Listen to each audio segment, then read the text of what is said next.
Hi, this is Depressaholic, and I am posting a response to the BTL42 video, New Atheism as the New Fundamentalism.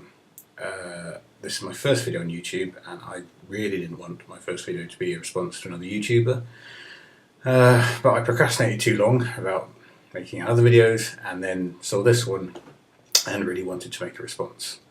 Before I start, I just like to say that I considered making this response without sort of revealing my own personal ideologies or views on religion, but I didn't really want people to wonder where I was coming from or if I had some sort of hidden agenda. So I want to say off the bat that I am an atheist, and that broadly speaking, I've been a big fan of BTL42 videos. I think she's very well spoken and a very moderate voice in what can be a very heated debate.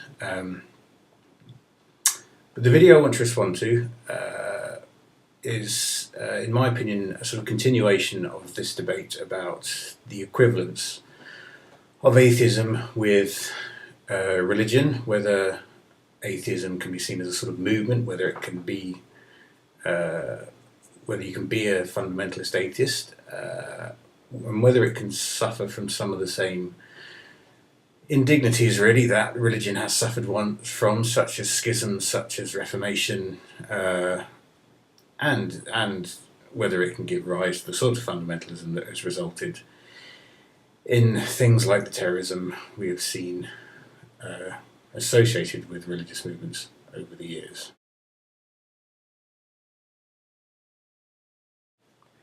The first thing I'd like to talk about was the little graphic you showed, which appeared to indicate the unchanging nature of atheism over the years, this graphic.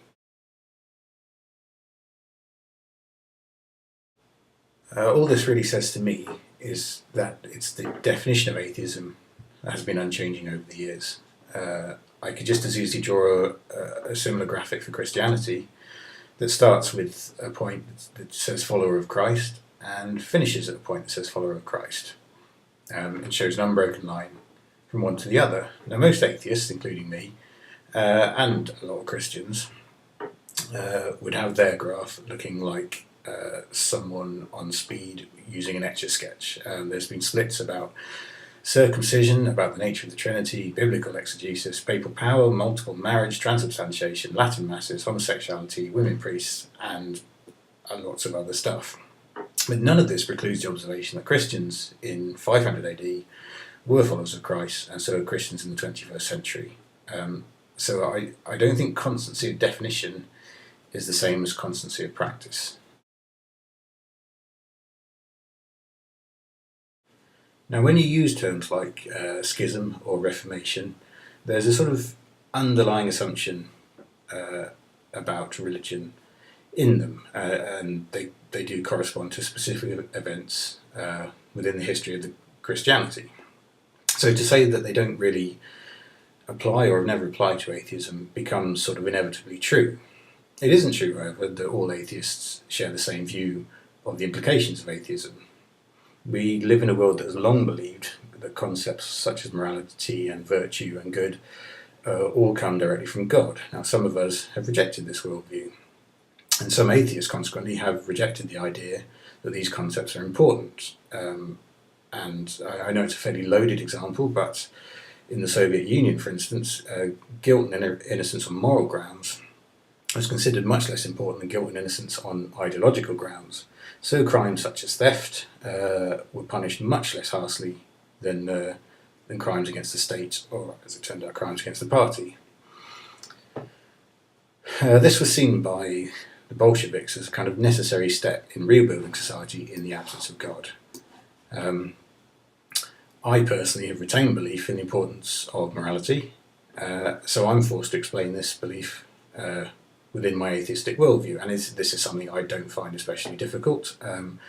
I have a very powerful paradigm in evolutionary biology that underpins my humanistic thinking, and to me it provides a basis for understanding pretty much everything that humans do. But I'm willing to concede that not all atheists believe in evolution, and not all who do will understand it in the same way that I do. It's also true to say that any atheists who were alive prior to the second half of the 19th century would not have had an evolutionary paradigm underpinning their beliefs.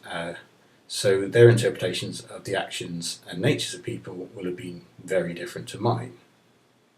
Now, you might be loath to describe these differences as a schism because it's a word that's loaded with overtones that don't sit well with atheists.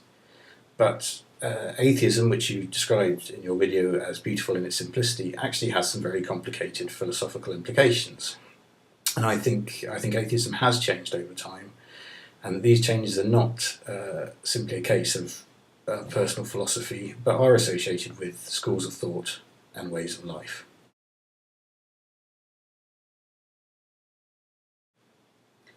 The final idea I wanted to address was this idea of terrorism, because if atheism really has never blown anyone up or locked anyone away unjustly, then that would make it pretty much unique among worldviews, but I think it has done those things.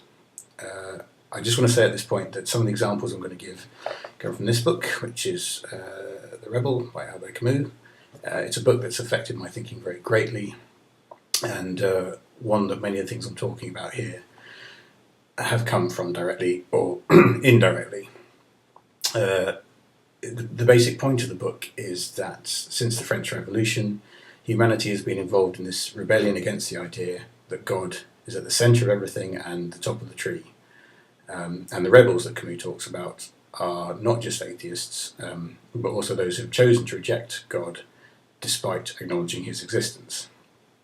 But it's undeniable that this rebellion has at times been bloody.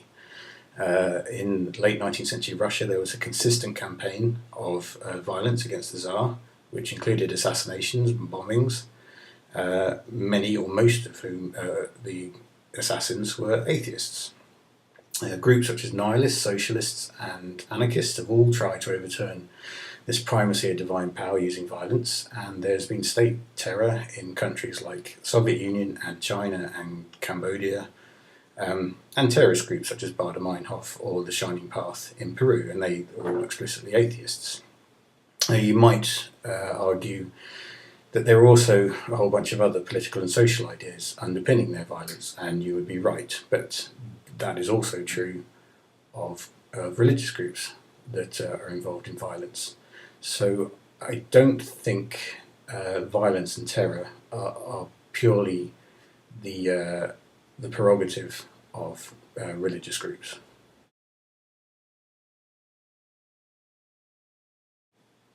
So, BTL42, you may have wondered why I chose to respond to your video rather than taking on some creationist spouting nonsense about floods and bananas. I hope atheism becomes an increasingly prevalent worldview, but it is going to have a lot of questions to answer if it does.